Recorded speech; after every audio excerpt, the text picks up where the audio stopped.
Primeiro-Ministro graduado Cira continua a aprender e contribuir para o desenvolvimento nacional.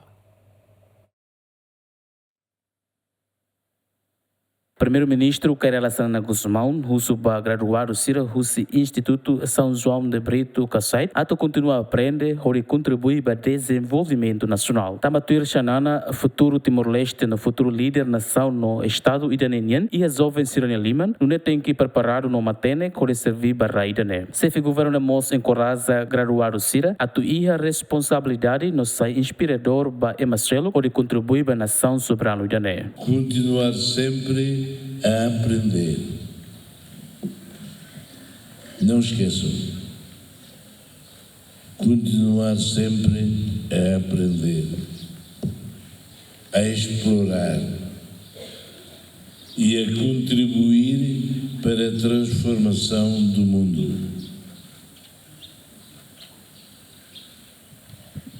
Espero, com grande expectativa, que os graduandos de hoje sejam os líderes de amanhã, vós,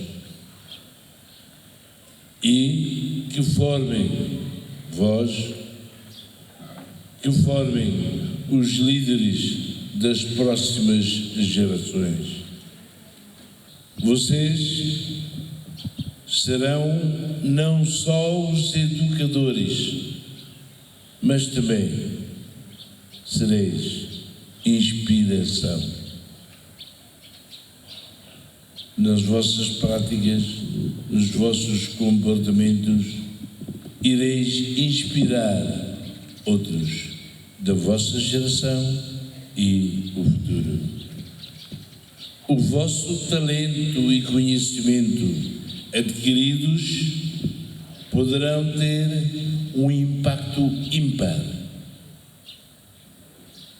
nos jovens e comunidades que irão servir.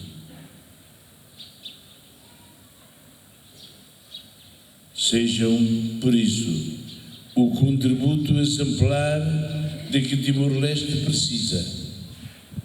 Vamos lá. Sejam este contributo exemplar que Timor-Leste precisa neste nosso processo de construção do Estado e construção da nação. Líder órgão executivo Nemos, russo graduado Cira, ato promove na fatem valor moral, no matene Cira nebe magdurante ne aprende e a Instituto Superior São João de Brito, onde implementa e a sociedade.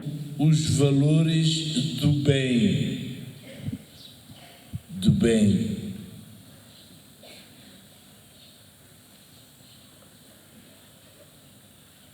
no aspecto moral que aprenderam aqui. Os valores do bem, enraizados nos vossos corações e nas vossas palavras. Finalista Cira nebe simo graduação liu ato Cida, nebe composto o curso Rata Nessan, língua portuguesa, língua inglesa, matemática, no curso Educação Religiosa. Dertz Menes, Dilma Suzeiti, GMN.